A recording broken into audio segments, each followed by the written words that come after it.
Welcome to NTD Newsroom. I'm Don Ma. President Trump is making an announcement on shipbuilding in Palm Beach, Florida, with the Secretary of War and the Secretary of the Navy.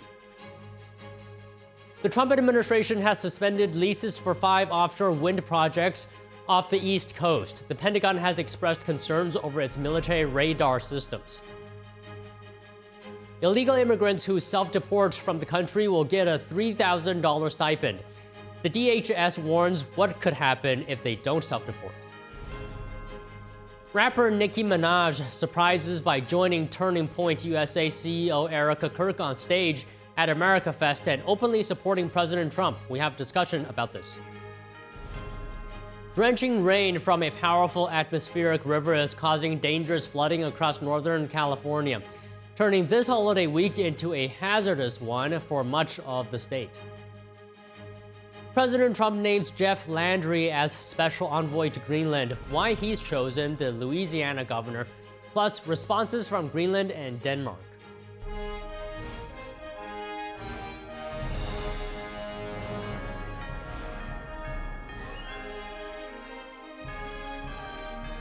This is NTD Newsroom, live from our global headquarters in New York City. Thank you for staying with us. The FBI is expanding its overseas biometrics programs. Director Kash Patel said this will help stop bad actors before they enter the United States. Patel said the FBI undertook a project earlier this year to vastly expand this program. He added that it gives the agency the ability to expand the border outwards. This would allow the U.S. to cut off adversaries who seek to do harm before they're able to enter the country. The FBI said it worked with DHS, CBP, and overseas counterparts to implement the improvements at every level. Illegal immigrants who self-deport will be able to receive a $3,000 stipend. The Department of Homeland Security made the announcement today. The Trump administration has tripled the offer from $1,000. It applies to people in the U.S. illegally who sign up to leave the country by the end of the year. DHS Secretary Kristi Noem warned in a statement that those who don't self-deport will be found, arrested, and never be allowed back into the U.S. again. The Trump administration in March launched a rebranded app called CBP Home to make it easier for people to self-deport. The administration says it has removed over 600,000 illegal immigrants so far, while another 1.9 million have self-deported under President Trump. The Trump administration is preparing for a more aggressive push against illegal immigration in 2026 with billions in new funding. CBS has decided to hold off on airing an episode of 60 Minutes about a mega prison in El Salvador. The facility houses hundreds of Venezuelan deportees sent by the U.S. New editor-in-chief Barry Weiss made the decision just 2 hours before airtime on Sunday. The broadcaster said the episode would be aired at a future date. Here's more. According to preview clips of the new piece, the show will feature correspondent Sharon Alfonsi speaking to deportees who had been sent to El Salvador's mega prison. Alfonsi defended the piece, saying it is fully correct and cleared by news standards officials. She called Wise's decision to hold off on the show a political one. In a statement to the New York Times, Wise said, quote, "Holding stories that aren't ready for whatever reason, that they lack sufficient context, or that they're missing critical voices happens every day in every newsroom." Wise was installed at the top of CBS News this fall when its parent company Paramount was bought out. President Trump has been critical of 60 Minutes. He sued last year over an interview with former presidential nominee Kamala Harris. The case was settled this summer with CBS agreeing to pay $16 million. And the Trump administration has suspended leases for 5 offshore wind projects off the East Coast. The Pentagon has expressed concerns that the installations would interfere with military radar systems. According to the Pentagon, the movement of huge turbine blades and the highly reflective towers causes radar interference, and the resulting clutter obscures legitimate moving targets and generates false targets in the vicinity of the wind projects. During his last presidential campaign, Donald Trump vowed to end the offshore wind industry. President Trump has argued that wind energy projects are too expensive and hurt whales and birds. The U.S. Coast Guard is pursuing an oil tanker in international waters near Venezuela. And this is the third in less than 2 weeks. Here's what we learned so far on this. The U.S. Coast Guard said Sunday that it was pursuing another oil tanker in international waters near Venezuela. It was identified by British maritime risk management group Vanguard as Bella 1, pictured here in March in images verified by Reuters. The operation follows hard on the heels of the interception of the Panama-flagged Centuries on Saturday, seen in video published by U.S. Homeland Security Chief Kristi Noem. That second seizure came days after President Donald Trump announced a blockade of all sanctioned oil tankers entering and leaving Venezuela. The first Venezuela-related vessel seized by the U.S. on December 10th. The Skipper, a very large crude carrier, reached the Galveston offshore lightering area in Texas on Sunday. The vessels are said to be part of a so-called shadow or dark fleet of tankers that disguise their location and are used by buyers of Venezuelan oil to get around U.S. sanctions. Recent U.S. strikes on suspected drug vessels in waters near the country have killed at least 100 people, while military forces have ramped up their presence in the region. On Sunday, in Puerto Rico's Port of Americas, a U.S. Navy replenishment oiler was filmed, while at Mercedita Airport, mechanics were seen working on aircraft. Trump has said the U.S. will soon start land strikes on Venezuela.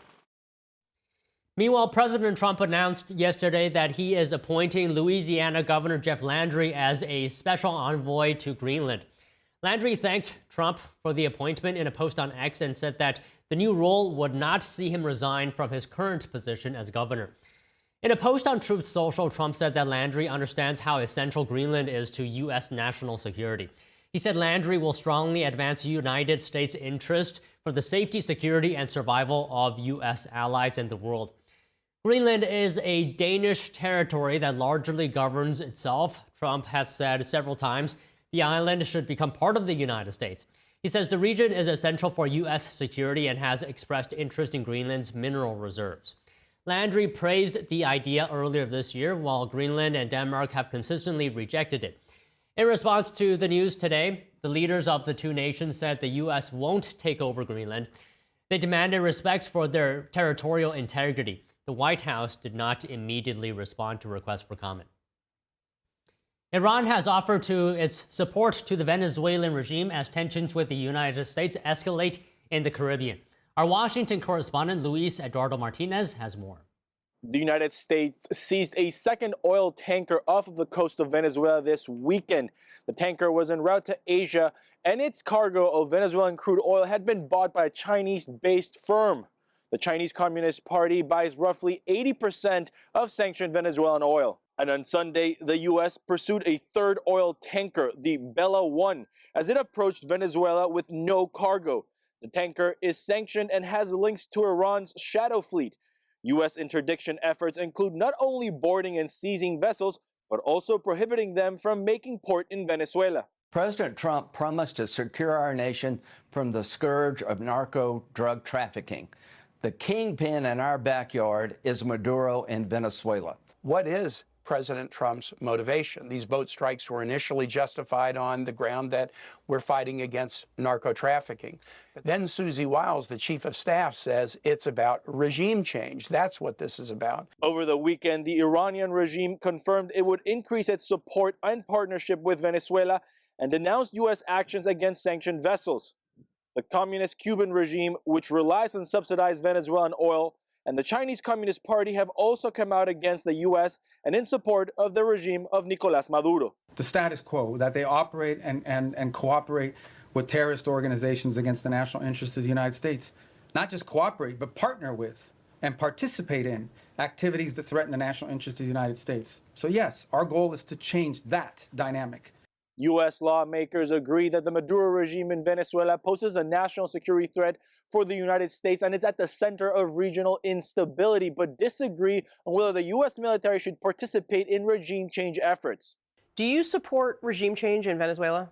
Well, I would tell you the Venezuelan people do. They voted against Maduro in the last election. But do Very you few governments other than support China, the United States yes, pushing for regime change? I would tell you the United States position for now 6 years, I believe, has been that he is not the recognized leader of Venezuela. It's important to note that the shadow fleet of oil tankers that Venezuela, Iran, and Russia used to sell its sanctioned oil is composed of over 1,000 oil tankers, most of which end up in China. The Chinese Communist Party benefits from discounted oil prices from authoritarian regimes that in turn are the main promoters of terrorism in their respective regions. Reporting from Washington, D.C., Luis Eduardo Martinez, NTD News. Director of the National Economic Council, Kevin Hassett, says the U.S. will see the biggest refund cycle ever in the history of America. Joining us to discuss is Daniel Lacalle, chief economist at Tresses Hedge Fund, international financial analyst, and author of the book Freedom or Equality. So Daniel, good afternoon. President Trump says families would save between $11,000 and $20,000 annually. Just to start off, the basics here. Would this provide stimulus to the economy? Yeah, absolutely. This means more money in the pockets of the people that have earned it, and obviously is an incentive to drive higher levels of consumption and allow families to make ends meet and also to save a little bit, which is also a positive for the economy. Let's remember that tax cuts are essential to make the affordability more prolonged for families. So yes, obviously this would be a significant boost to the economy on the consumption side. Okay, let me ask you this. Does larger refunds, tax refunds, equal potentially higher deficits because of lower federal revenue? Yeah, well, obviously, if they come together with the spending cuts that have been announced by the administration, and as we have seen, the deficit has been reduced by 22% from November to November, all of that comes from higher revenues from abroad and also spending reductions. So tax rebates should not have a significant impact in terms of revenues. And if we have looked at the past, for example, the impact of the tax cuts of the first administration, the first Trump administration, did not have a negative impact on receipts. The receipts actually reached a record level, and therefore, if the economy is stimulated, GDP rises faster, and obviously with that, companies are going to invest more, etc. All of that generates a positive trend that would not necessarily drive a higher level of deficit. All right, understood. And Daniel, if I may, I'd like to talk to you a bit more about President Trump's policies beyond tax, because I saw Fox Business host Larry Kudlow. He's saying that President Trump's policies, like supply side tax cuts, deregulation, drill baby drill, and his trade policy, he says this has the potential to produce 5% GDP growth for the U.S. economy in 2026. Yeah, well, obviously the U.S. can grow. The U.S. certainly can grow at a 4.5% annualized rate. It's a question of all of the difficulties that have been imposed on the U.S. economy to drive higher investment. Energy investment is very, very important for GDP growth, because what we're talking right now, the increase in spending in oil and gas exploration, drilling, transformation of basins, all of that generates an enormous amount of jobs. If you think about it, in 2008, 2009, what saved the U.S. economy was the fracking revolution, no? So energy investments also in solar and wind, etc., as well as technology investments are there as driving factors that can help the economy go from the current annualized 3.8% to 4.5%. Is it something that is going to be for a very long period of time? It depends. But if you think about how limited investment growth has been in the past, since the 2001 more or less period, unlocking investment potential is absolutely essential, and that which creates higher jobs, better paid jobs as well. Energy is high paid jobs. No, technology is also high paid jobs. All those things drive the economy and the what Scott Bessent calls the recovery of the private sector economy. So, how does the administration avoid producing strong growth or producing strong growth without reigniting inflation? Oh, well, that obviously is by not massively increasing government spending. What creates inflation is when governments spend, which is printing money, way too much and certainly above demand. So when we look at what happened, for example, in 2021, you would not have had the level of inflation that the United States suffered if it wasn't for the unnecessary increase in government spending to levels that were 2 trillion above the pandemic highs. So if the government spending is kept under control, money velocity is kept under control as well, money supply growth is below nominal GDP growth, then you will not get a level of inflation that is going to be negative for the economy. Remember that supply side reforms are not inflationary. Supply side reforms have never been inflationary. Think about this. The Reagan administration. Everybody thought that the Reagan supply side measures, not everybody, the Keynesian economists said that Reagan's supply side measures would prolong high inflation. Inflation dropped dramatically. When you really want to tackle inflation, what you have to do is to reduce government spending, which means higher borrowing, which means more money printing, which means lower purchasing power of the currency, which is ultimately what inflation is, the loss of purchasing power. Everything else, supply side reforms, do not suppose more units of currency in the system. Would other countries' economies, whether they're doing good or bad, because the world is more interconnected now, right? Would that affect the U.S. if another country or many countries are doing poorly? Oh, well, the U.S. obviously suffers slightly if the rest of the world is not doing well, obviously, but not as much, because the United States is not an exporting nation. It's the level of exports of the United States is relatively limited, and the level of imports is quite elevated and continues to be a trade deficit despite the huge improvement from almost 100 billion trade deficit to 57 billion. No? But all of that means that the United States tends to be more shielded when there is a recession or a global slowdown. And we have seen it in the past. We have seen how the economy in the United States recovered much faster than the euro area, than the OECD peers in 2021, recovered faster in 2001, recovered faster also in 2008, 2009. No? In every of those periods, what we have seen is that the United States is a much more dynamic economy, less dependent on exports, and benefits from lower price of imports. So those elements should be positive. But certainly the United States would not grow 5% if the world was in a very significant slowdown. But this year in particular is showing that the United States is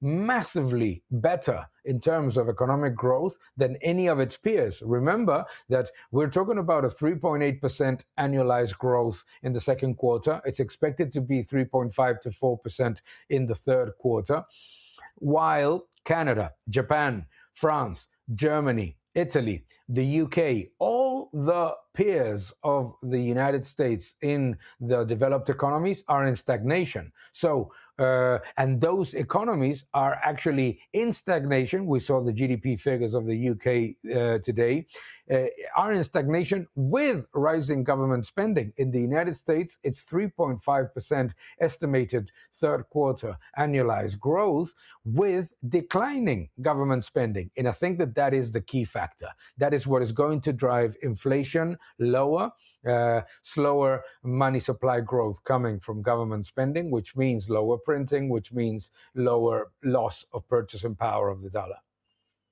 Okay, well, Daniel, great comments from you, and we won't see you at least until next week. So let me give you an early holiday wish. Thank you very much. Thank you very much. Happy holidays to everyone, and have a great, great, great time. Yeah, thank you.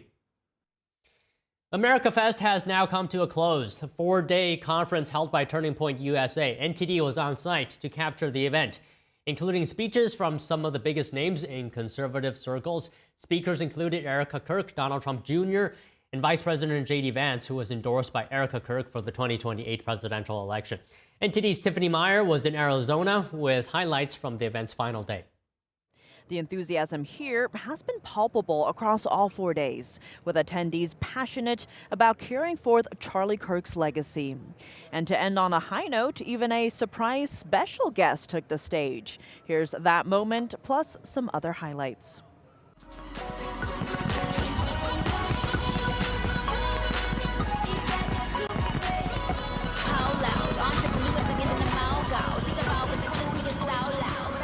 Hello, how are you?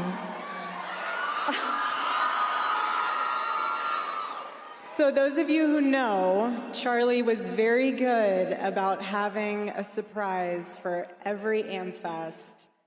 And we are so blessed to have you. We are so grateful.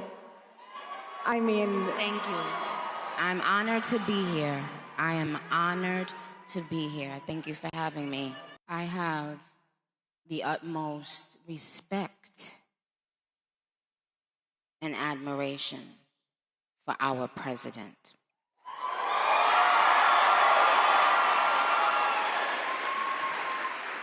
He has, I don't know if he even knows this, but he's given so many people hope that there's a chance to beat the bad guys and to win, and to do it with your head held high and your integrity intact.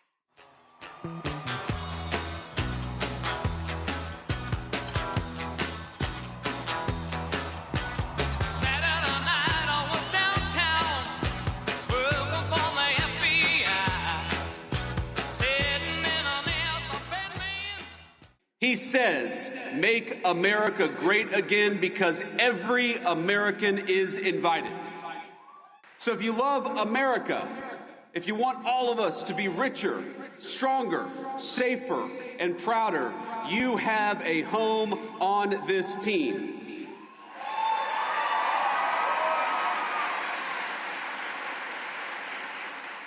I didn't bring a list of conservatives to denounce or to deplatform.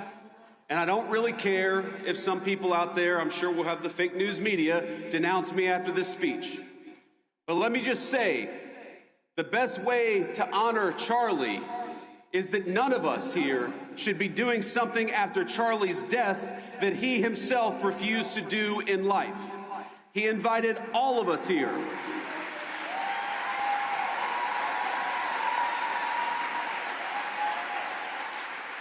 Charlie invited all of us here for a reason, because he believed that each of us, all of us, had something worth saying, and he trusted all of you to make your own judgment.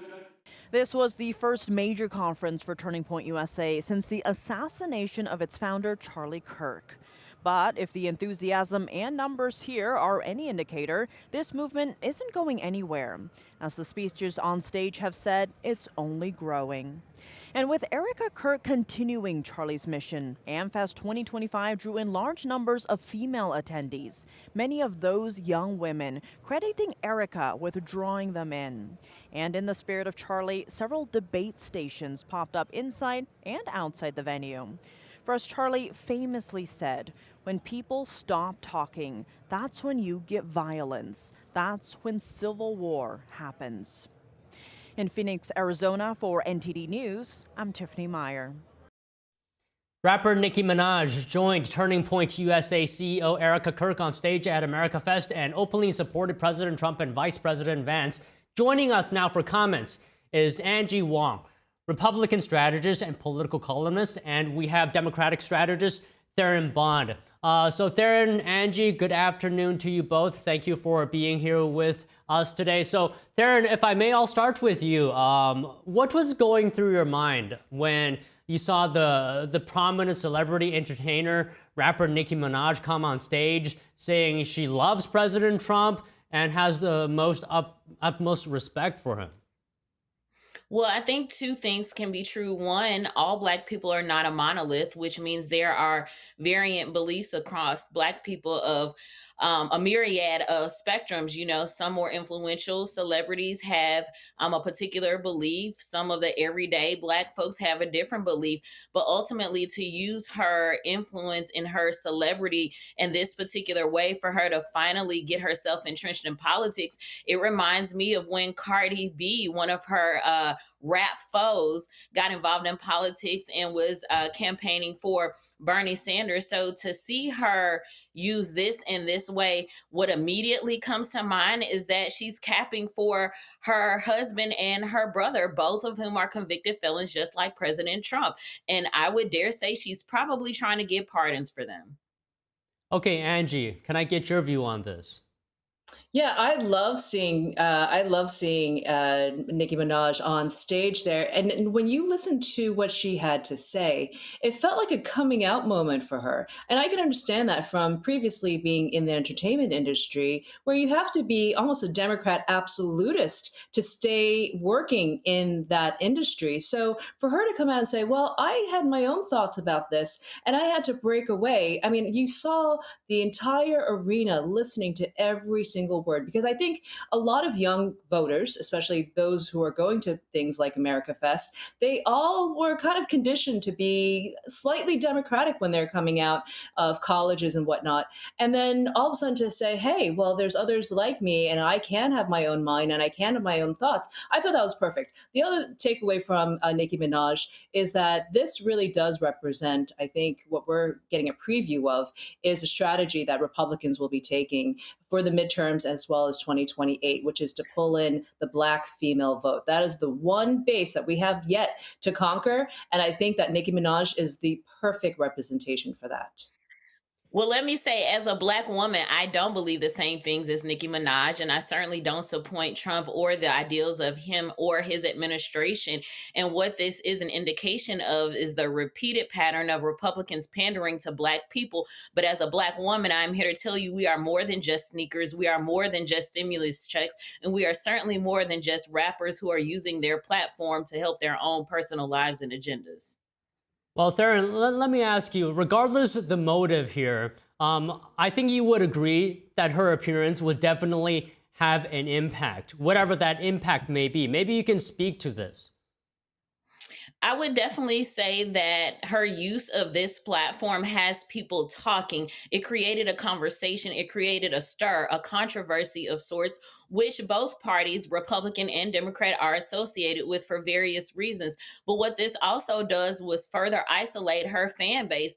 All those bees in the trap, all those barbs, a lot of them are going to be no longer barbs now because she has used her platform to come out in support of what is now a very conservative party. But when we look at the infighting amongst GOP, I wonder where Nicki Minaj falls in between those gaps. But this will be continued conversation for days, likely months, probably all the way leading up to midterms. And it will be interesting to see which other power players the Republican Party touts in an effort to further win back seats come next year. But this is no indication of what the Democrats will pull out, but certainly what Republicans doing are what they do best, and that's create controversy and a stir. Okay, Angie, your response, please. Yeah, I mean, all those good things. Look, everyone's got players on both sides, right, batting for them. Look, this was an arena filled with young voters, conservatives. A lot of them were first-time political people. They were never involved to begin with. So to have that kind of concert excitement at AmFest, I thought it was great. Look, you had an arena filled with grassroots activists and campaigners. And then they made it just like a rock show. It was great. I think this is definitely the kickoff to 2028. We haven't even gone through the midterms yet. We've still got a long road to go through, but any other candidates looking to jump in clearly saw that Erica Kirk threw it in for JD Vance. And that certainly clears a pathway for him. Is it a coordination? No, not yet. But it certainly already gives him the coalition of young voters that no other candidate looking at 2028 has. So, beware. So, Theron, we were carrying the Americafest event yesterday, and I was paying attention to it. There was one statement from a speaker yesterday that the Democratic Party is not your grandfather's party anymore. Maybe you can just speak to that. What is the political climate today compared to maybe 10, 15 years ago? How has the Democratic Party changed from the past compared to now? It's similar to a quote that is used by so many millennials now on both sides of what they believe, which is we are not our ancestors, which means we are not our relatives or ancestors of yesterday. While all of us have a fight within us, we fight differently now. While in the past, some of us have had to be more demure, more light spoken, more treading lightly. Now we are more bold, more vocal, and we are talking about our beliefs. We're talking about them in school. We're talking about them at work. We're talking about them at the grocery store. And now more and more people are realizing that politics is at everyone's front doorstep, whether they are directly impacted by today's issue or it's their neighbor. And if it's not their issue today, it will certainly be their issue tomorrow. I will say in the past, Democrats in some years have had great cohesion, but now our party is still in disarray. The one thing that the Republican Party does well is they handle all their badness behind closed doors. And for the most part, they present a united front. While now we are seeing some public infighting due to different policies dealing with healthcare and other things within the legislature, now it's a little bit different. But Democrats are unfortunately still behind. If we can get behind a unified message, if we can lean more left, seeing as the Republican Party has leaned more right, we might get somewhere. We might gain some more seats back in 2026, and we might have a real shot at flipping the White House and getting that back too in 2028. But it is a long road ahead. We are running out of time as the days go by, and we have got to get to work. Okay, Angie, your response, but I also want to ask you, I'm wondering here, is there a cultural shift? Because I've noticed previously it's common to see less prominent celebrities supporting or associating themselves with President Trump. But, Nicki Minaj is arguably considered by many one of the top female rappers in the world. So what do you think? Yeah, I mean, she's made conservatism fashionable again. So this is great. We're going to see more and more of this. You're already starting to see various Hollywood stars come out for President Trump. They're not afraid because, they don't have, they've already protected their legacy. They don't have anything to hide, but you're starting to see a lot of people come through. I mean, President Trump just honored several celebrities at the Kennedy Center by giving them Lifetime Achievement Awards. So I think that tide has changed. It's no longer toxic to be with Orange Man bad. I think all that stuff has completely died away because of President Trump's performance. He's only been in office a little bit more than 11 months. Look at what he's done for our country as well as overseas geopolitically. I mean, he's completely flipped the apparatus upside down in favor of Americans who would not support this. And we're going to see more of it in Q1 and Q2 of next year when we start seeing the tides turn on our economy. We're going to start seeing the benefits of the big, beautiful bill, the tariffs, all that stuff. I really do hope that all of this translates to November 2026 during the midterms, because we do need to give him a full 4-year presidency, uninterrupted, not by any sort of Democrat control. Okay, Theron, Theron, Don, I think the reality is what we're seeing with President Trump and the Republican Party is they're continuing to pander to the Black community. They're bringing up Black celebrities. They're trying to talk about Black issues. The problem is we don't see that translate into Black policy agenda for the American people, for Black Americans. So it's great to have a Black celebrity. It's great to play Black music. It's great to have conversations with Black folks. But until that policy reflects an agenda that caters to Black Americans, it's all a moot point.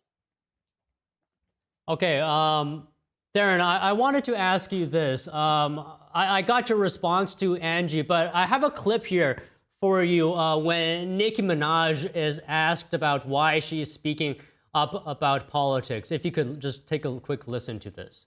What was the turning point? Well, I just got tired of being pushed around. Yeah. Sometimes you just get tired of it, and then you realize, wait a minute, I have something inside of me that's stronger than what's out there. Darren, what do you think Nicki Minaj is talking about when she says she's tired of being pushed around? I think this is where she has a lot of similarities to President Trump. They both feel like they've been bullied, yet they are both internet bullies and talk a lot of trash and throw a lot of mud on the internet and in public. And so for that, they can both identify with each other. But don't dish it out if you can't take it. And if it's too hot in the kitchen, then go somewhere else or maybe treat people better. And there are so many examples of that for both Nicki Minaj and President Donald Trump, where they have spoken about people poorly or mistreated people. And so once again, they can relate on that. But all of this is a show. Nicki Minaj is in the entertainment business and she is entertaining the people. In this case, it's those who came to patronize Americafest. But I guarantee you in the coming, I wouldn't even say maybe days, maybe weeks or months, but certainly within less than a year, if I see either her husband or her brother get a pardon, I would not be surprised. And that is what this is all about. And we can circle back to this footage when that day comes. But that's what this is about for Nicki Minaj. She is doing for her family what she thinks will get what they personally need. Okay, Angie, I want your reaction as well to this clip. From the people that I've talked to who saw this clip, some of them are saying they're talking about how the culture of the last 10 years with some conservatives often reporting they feel stigmatized because of their beliefs, leading to self-censorship. What are your comments on what Nicki Minaj said about being pushed around? Yeah, I mean, from having worked decades in the entertainment industry, it's a very singular-minded thing. And if you do speak out, that's why a lot of agents will tell, and managers will tell their clients, don't get into politics because there's just no winning formula there. And the stars that do get involved, they're pretty much protected either through the studio or because they just don't care. I mean, Nicki Minaj took a big leap of faith to go up on stage at TPUSA, something that, just a couple of years ago, I don't know if there would have been someone who would put their careers on their line to go and speak up about their faith, their freedom, their belief of free markets, all those things that TPUSA represents. So I really do congratulate her. I can tell she was nervous. I don't know enough about her personal life and her brothers and her husband and all this to make a comment on whether or not they're going to get pardons. I don't even know what their situations are.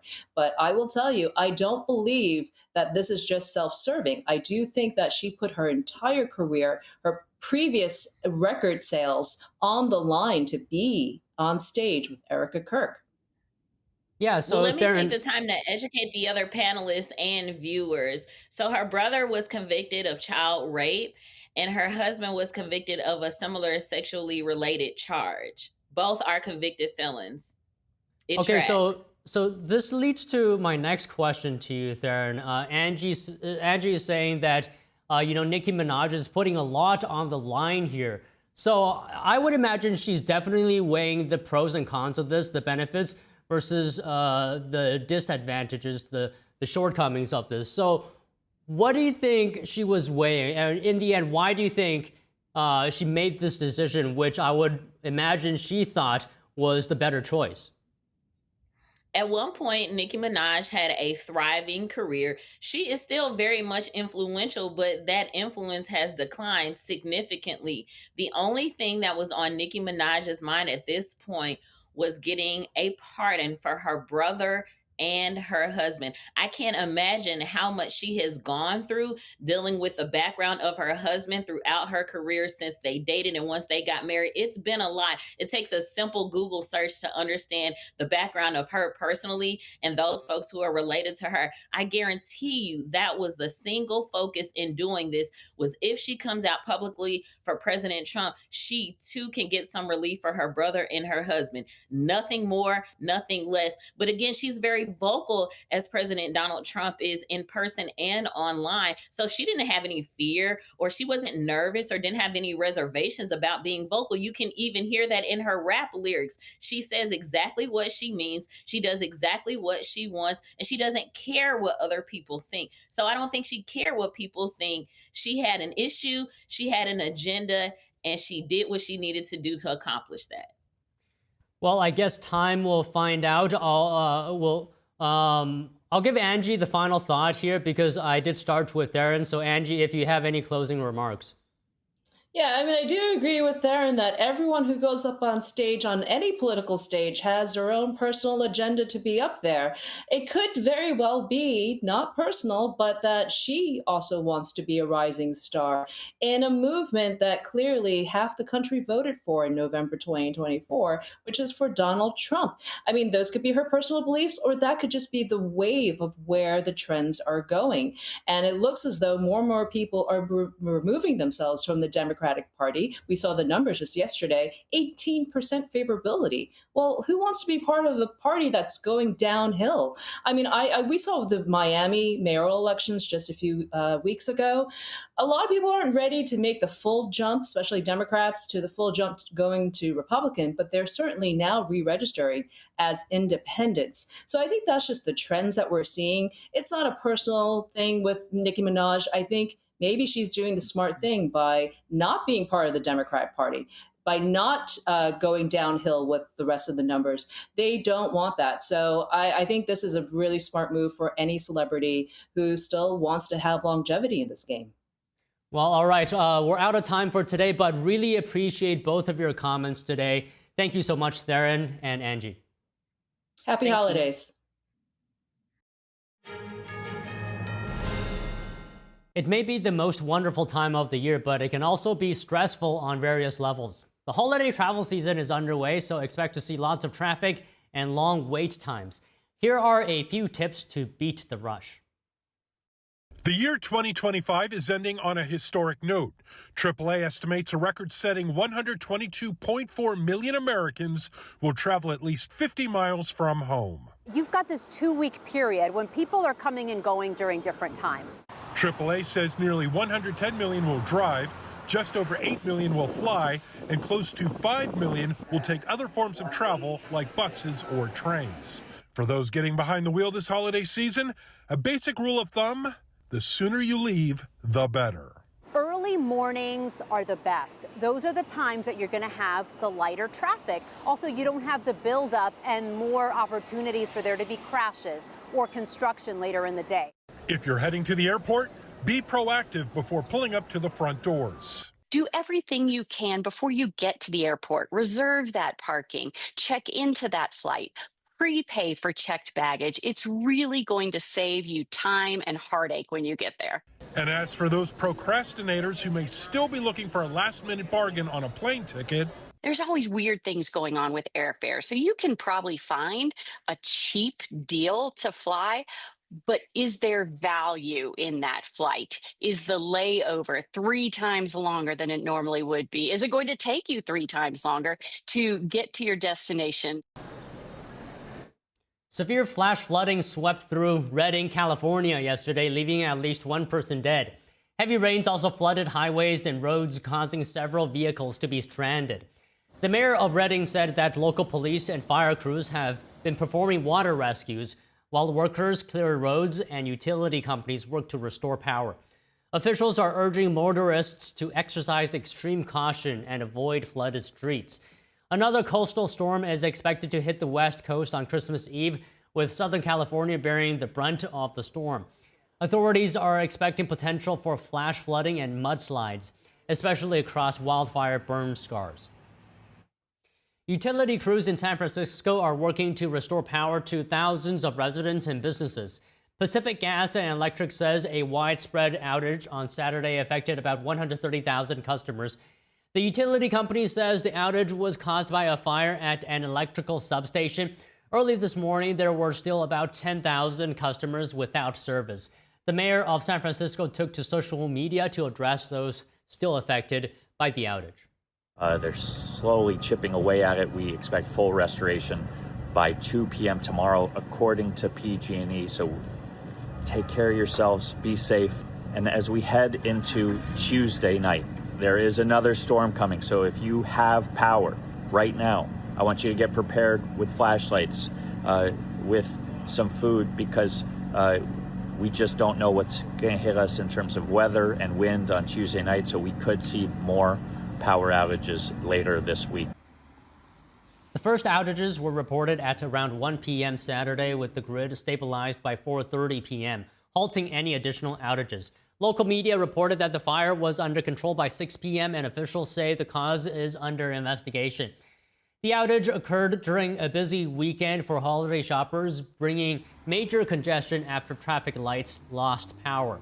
Local media also reported that robo-taxi services, including Waymo, stalled in the city following the outage. PG&E said it expects to restore power to remaining customers no later than 2 p.m. today. As families gather, travel, and celebrate the holidays, doctors are warning about surges of cases of influenza. At least 1,900 people have died from the flu nationwide this season, including 3 children. The CDC says that 2 of those children's deaths were reported in just the last week. Here are the details. At the DC Public Health Lab, doctors are busy testing diseases that could become a public health concern. The really only time that people see us is when there's a public health emergency. Dr. Jocelyn Hauser is the director. She says doctors' offices in hospitals around the country send them swabs collected from patients. We receive those samples and log them into our information system. Those results are then sent to the Centers for Disease Control and Prevention. This year, the CDC is particularly concerned about growing cases of influenza. The latest data released Friday shows there have been at least 4.6 million flu cases so far this season, 49,000 hospitalizations, and 1,900 deaths in the U.S. alone. The dominant strain causing the surge in illnesses is subclade K, a mutation of influenza A. We think that this clade K virus is evading population immunity, meaning more people are susceptible to infection. While doctors in the CDC say the best protection is to get the flu vaccine, Johns Hopkins University professor Andrew Pekosh says this year the shot may not be enough. It has mutations that may allow it to evade some, but not all, of the influenza vaccine-induced protection. As millions of people prepare to travel and gather this week for the holidays, there's growing concern illnesses may spike, and cases are surging around the globe. Children, adults 65 and older, and those with underlying medical conditions are particularly vulnerable to the flu. Medical experts are urging everyone 6 months and older to get the flu vaccine. The latest report from the National Energy Assistance Directors Association says home heating costs will rise by almost 10% this winter. Joining us to discuss is Daniel Turner, founder and executive director of Power of the Future. So Daniel, good afternoon. Thank you for joining us today. And I want to point out as well, households using electric heat are hit the hardest. So why do you think we're seeing this increase? Does it have anything to do with increasing demand for power from data centers? Data centers definitely are playing a part, but we have to remember the previous administration shut down over 100 coal and natural gas plants under the guise of climate change. And energy is a fixed commodity. So like any commodity, when you limit the supply, but the demand either stays the same or in this case, it's actually increasing, but you hurt the supply, the only alternative is for the price to go up. And that's exactly what's happening. We only have so much electricity produced, and Joe Biden and his team got rid of several functioning natural gas and coal plants. So it's going to take a little while to return energy and electricity prices to a good point. This administration has its work cut out for them, but that's what happened when you get this type of green agenda that punished what was working, and fossil fuels are that victim. Okay, so to what you just said, how would you describe the current infrastructure in the U.S. right now in terms of energy? We need to produce a lot more electricity. I think the president's very well aware of that. I saw recently Secretary Chris Wright announced financing and projects for 10 nuclear plants, which I think is essential. But we don't produce enough electricity. And you mentioned data centers, and they are going to bring increased strain on our electric grid. And then at the same time, you have a lot of blue states where they are electrifying everything. California, for example, you can't get gas-powered leaf blowers, generators, weed whackers. They are all now electric. Well, if you're going to drive everyone towards electricity, then you have to produce more electricity. And yet California, under Governor Newsom, shut down reliable nuclear plants, right? So our governors and our blue state mayors don't understand how the electric grid works, and they're actually driving a lot of the problems that we're experiencing as a country. Okay, I just want to be clear here. Are you saying electrification is helping or hurting affordability? Hurting. Oh gosh, hurting tremendously because natural gas is cheap, right? Gas is cheap. Look at the price of gas right now. It's $2.50, $2.60 a gallon nationwide. If you had a gas-powered leaf blower, you'd be set. If you had a gas-powered lawnmower, but you can't in California. You need to have electric-powered now. So I have to charge those things. So that's more strain on the grid. If I had a gas-powered car, I wouldn't be paying a lot. But if I have an electric-powered car, well, electricity prices under Biden are up 30%. So now it costs more to charge my electric vehicle. So this is the problem when you push everyone towards electricity, but then the state does not produce more electricity. And that's the joys of the gas industry. It is in the hands of the private sector. The government doesn't produce our gas or our oil. The private sector does. But it is the government that is running our electric grid, and they're the ones that are actually causing us to have all these electrification problems. Okay, you talked a lot about the Biden administration. Maybe you can comment some more on the current administration. What are some of Trump's policies that you think is putting downward pressure on prices? Natural gas hookups are a big part of it, right? We produce a tremendous amount of natural gas, so much so that in certain areas they actually flare it because they can't get it to market fast enough. Biden administration prevented all pipelines from being built. We've reversed that. So when you get natural gas pipelines to natural gas production areas, that can get into the marketplace, and we will slowly see the price of natural gas come down. And that's great for home heating. But again, this is the politicization of energy. You have blue state governors like Maura Healey in New Hampshire that is blocking natural gas pipelines. Kathy Hochul in New York. Now, she's flip-flopping a little bit. I saw she recently decided to change her pause on natural gas, but she's also up for re-election. So we have to be clear, this is agenda-driven. But we have so much an abundance of a natural gas, and yet we have blue state governors that prevent that natural gas from reaching the people who need it. So this administration is doing everything it can, but you're running into a lot of obstacles with blue state governors and mayors that are still pushing this climate agenda, and the people are suffering as a result. Okay, speaking of which, maybe you can address the argument that electrification is cleaner.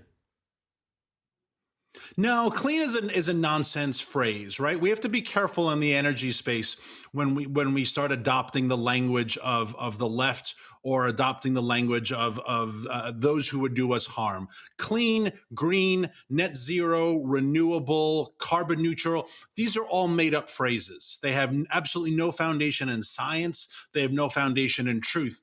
But politicians employ them to cover their agenda. So to say electricity that comes from renewables is clean is a load of nonsense, because the amount of dirty you have to do to build your stupid wind farm or to build your solar farm, the amount of dirty that communist China does manufacturing solar panels that then we truck across the or tanker across the Pacific and truck across the nation and turn our beautiful farmland into solar hellscapes.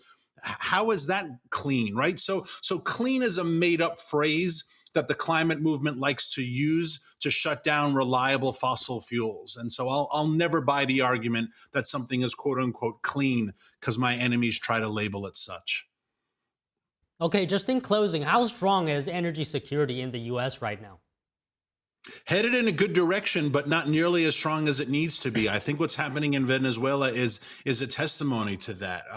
We had a large dependence on our enemies for oil, for natural gas. We saw Joe Biden go to the Middle East and beg for oil. He eased sanctions on Iran, on Venezuela to get their oil in the marketplace because he didn't want Americans to produce more oil. Well, we made Iran very rich. We made Venezuela and Russia very powerful, right? We were buying tremendous amounts of solar and wind from communist China. So there's a lot to undo in terms of our energy security. But we have to be really clear. We have everything we need in the United States to power our country and actually help our allies. We have enough oil, natural gas, tremendous amount of coal reserves, and not to mention all of the metals, minerals, rare earths. What we just need is access to those things and the ability to produce them. So we are headed in a better direction for energy security, but there's a lot of damage that was done that needs to be undone. We're only 11 months into this administration, but we're headed in the right direction. A lot to be optimistic about in 2026. Well, all right, Daniel, great comments. Thank you very much and happy holidays. Thank you very much. Merry Christmas. God bless.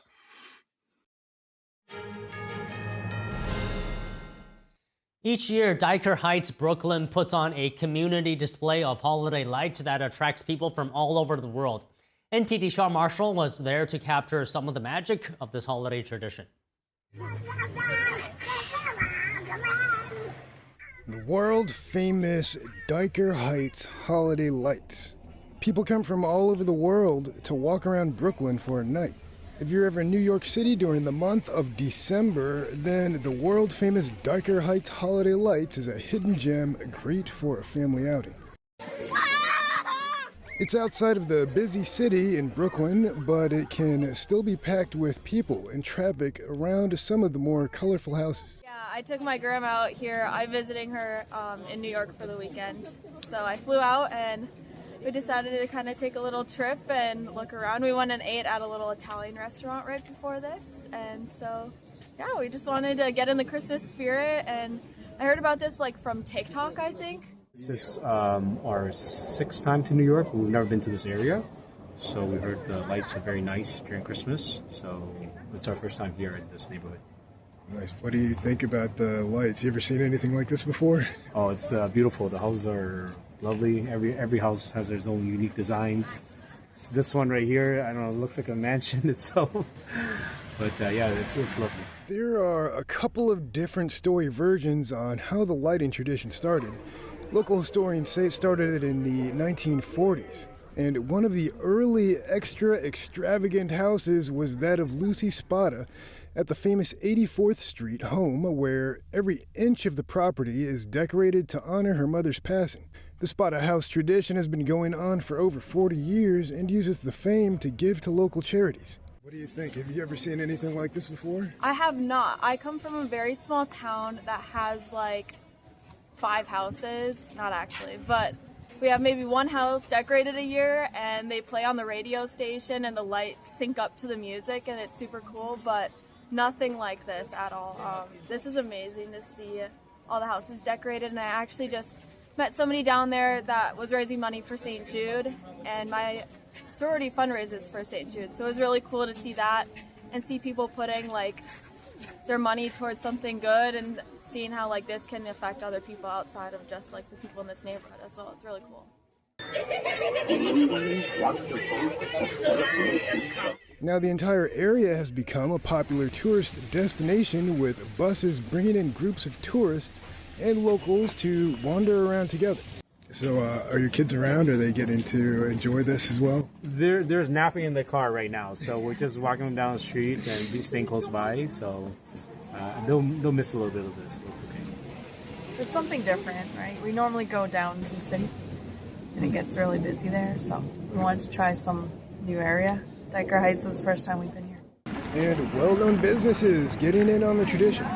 The lights generate an estimated $10 million in revenue for local businesses each year. Shawn Marshall, NTD News. Artisans in Poland are crafting luxury Christmas ornaments. Their festive decorations are drawing global attention, with high-end stores selling the pieces.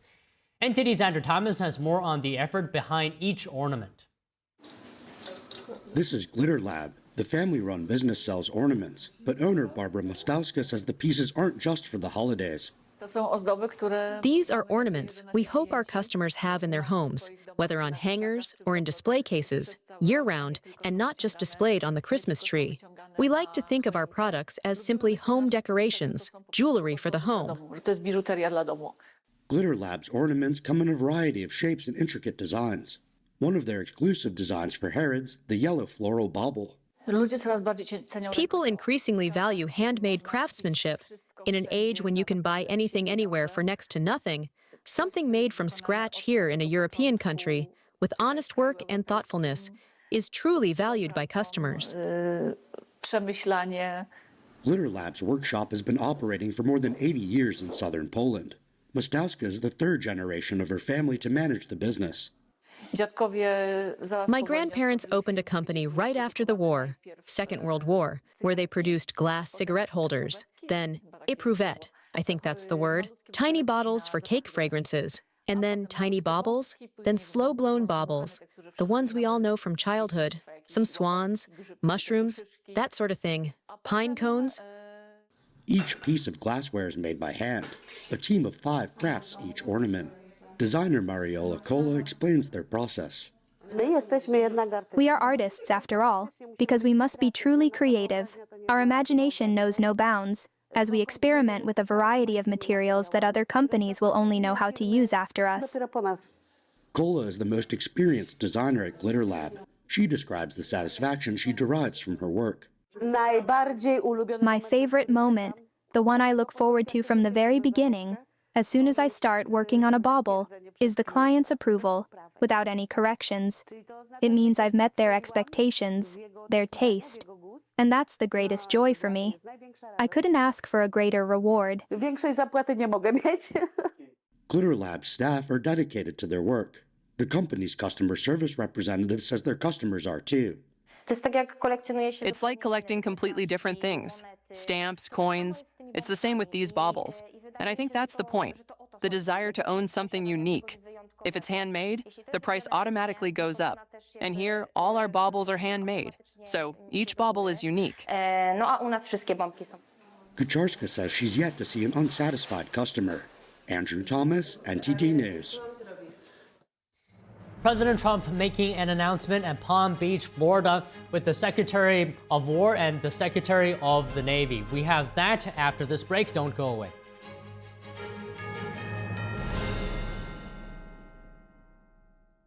A performance that truly matters for each and every one of us. This is what you've been waiting for. See it at least once in your lifetime. Shen Yun. Get tickets now at shenyun.com.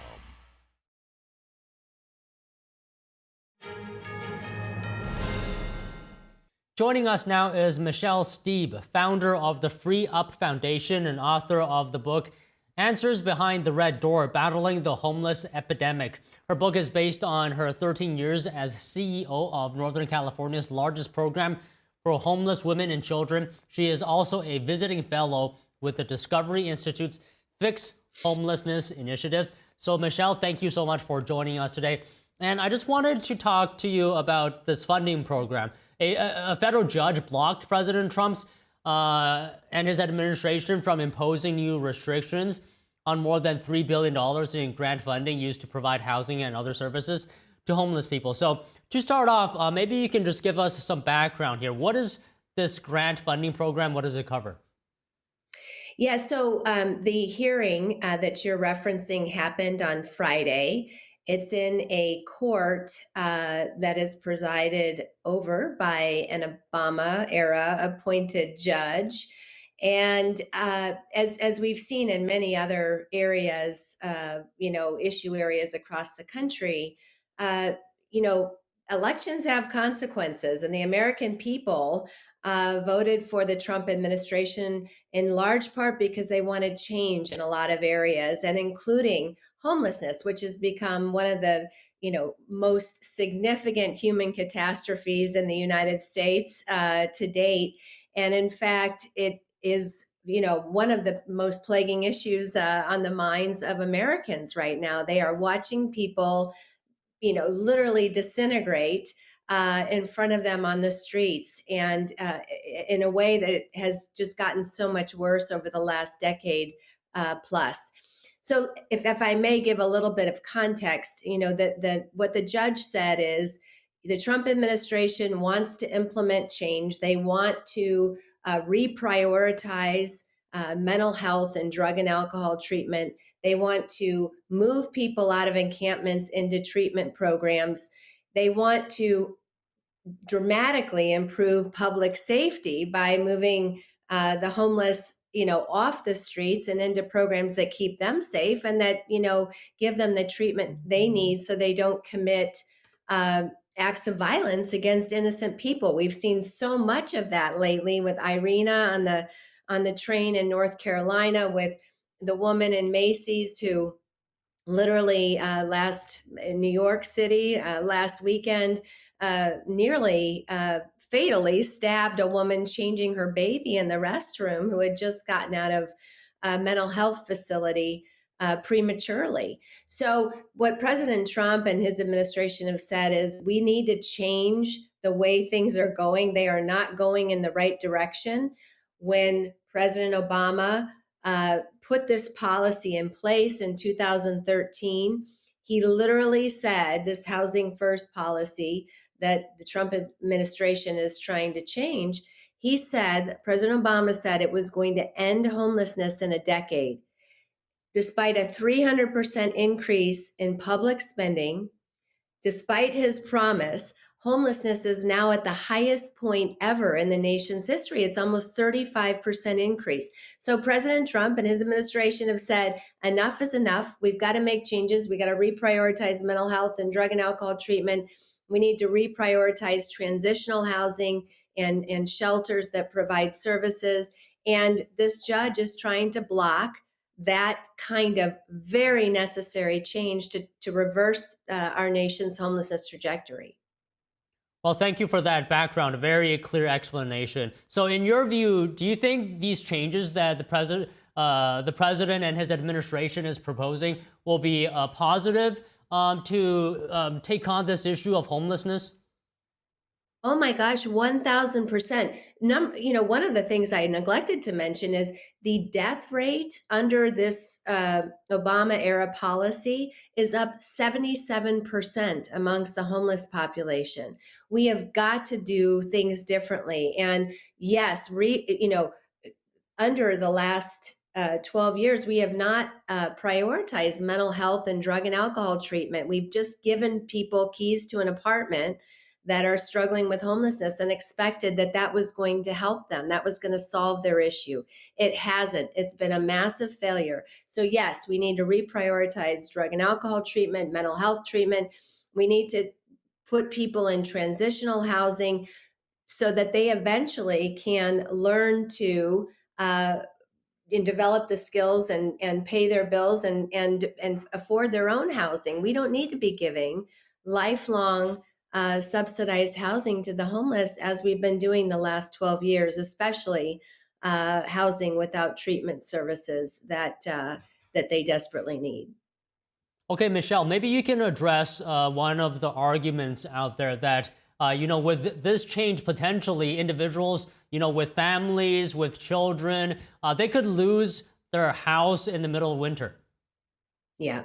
So what the HUD's Notice of Funding Opportunity, it's called a NOFO, what it lays out is, back in 2013, when President Obama mandated housing first as the nation's sole approach to homelessness, our system went from funding about 30% permanent housing. So then let me just step back and say the federal government is the largest funder of homelessness.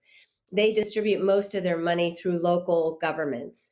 And so when right before President Obama issued the mandate of Housing First, about 30% of funding went to shelters, about 30% went to transitional housing, and about 30% went to permanent housing.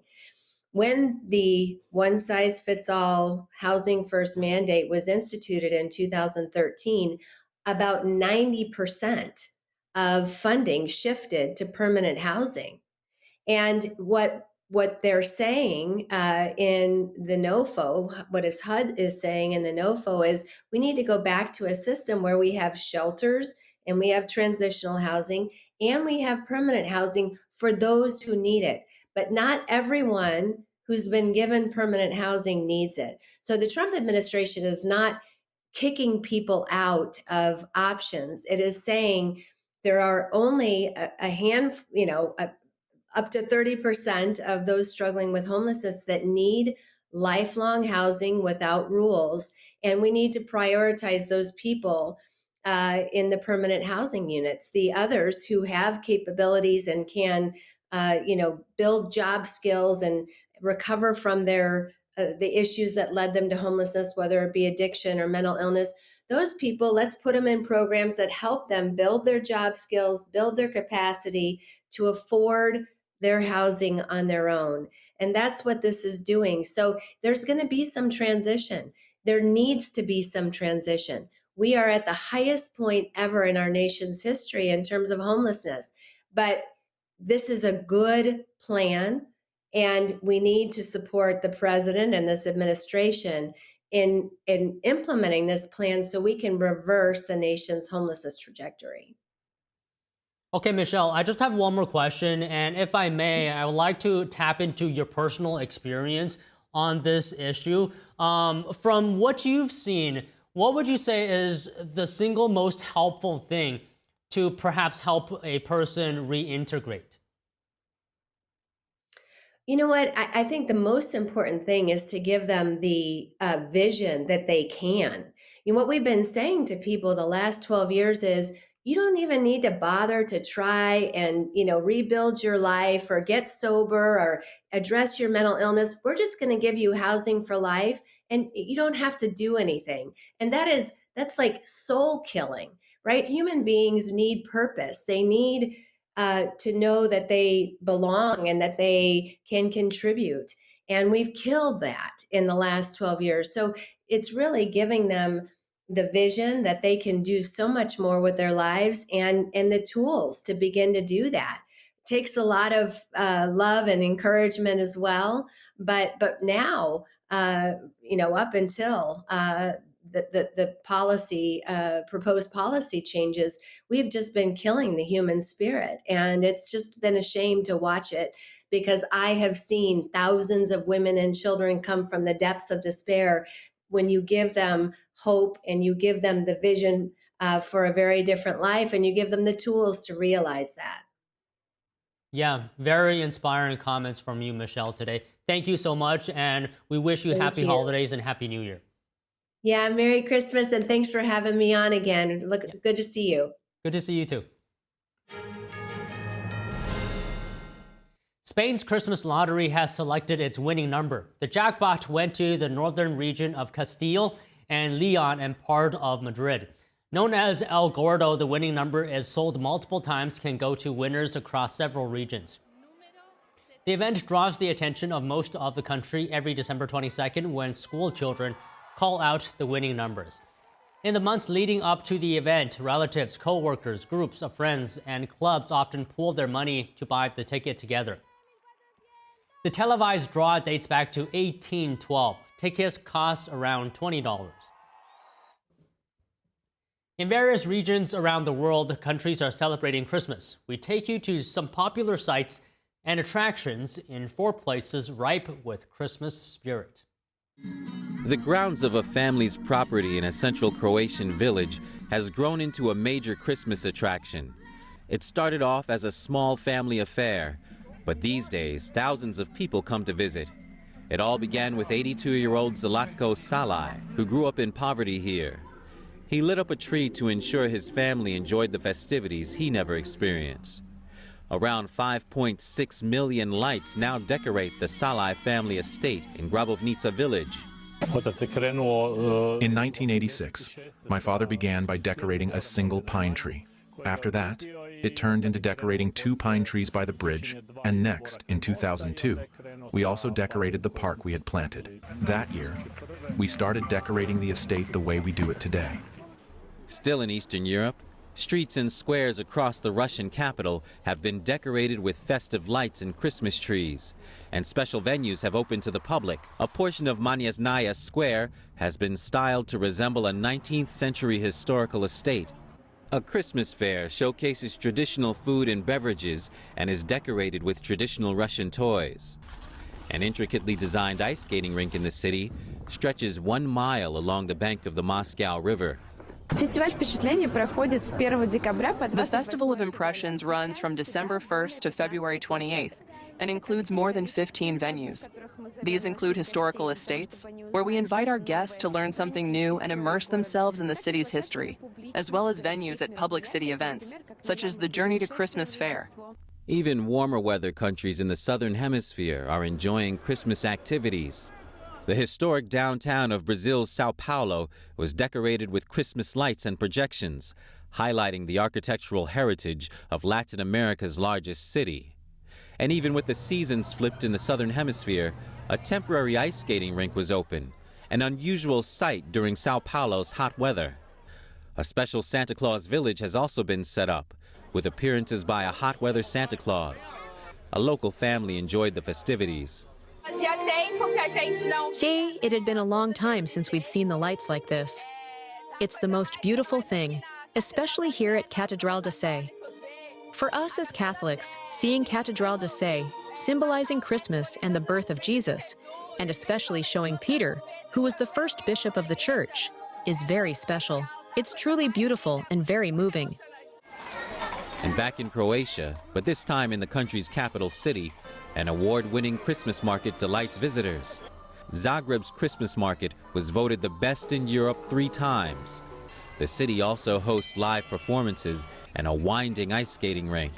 As evening falls, a park adorned with thousands of lights showcases illuminated walkways and wooden stalls. Visitors can eat Croatian pork sausages, cabbage rolls, and drink rakia fruit brandy. Christmas is just a couple days away, and tree farmers who produce holiday trees are dealing with a new reality. They're competing with companies that make artificial trees. Here's more. An organization that promotes real Christmas trees says people are not buying real Christmas trees in the numbers that they did 50 or even 40 years ago. The Real Christmas Tree Board says artificial trees have taken a big bite out of the live tree business. Imported artificial trees have doubled over the past decade, but that number fell a little this year because of President Donald Trump's tariffs. Experts say the United States also has 35% fewer acres dedicated to producing Christmas trees than it did 20 years ago. Despite those declines, Christmas trees growers say they got a big boost from Home Depot this year. The company featured a tree farm in North Carolina during a recent ad campaign, and tree farmers hope people will start buying their products, if not now, then sometime in the future. In the capital of Colombia, special ice sculptures that retell the story of the birth of Jesus are drawing visitors. The icy scene depicts the baby Jesus in a manger next to Mary and Joseph in an installation that has brought together faith, art, and technical skills. The creation took approximately 1 month of work and required 20 tons of ice. It is set inside a refrigerated container kept at 10 degrees Fahrenheit. From department stores to grocery stores, most retailers across the U.S. close early on Christmas Eve and shut their doors entirely on Christmas Day. But there are a few places that will remain open. So now let's go to NTD's Sean Marshall for more information.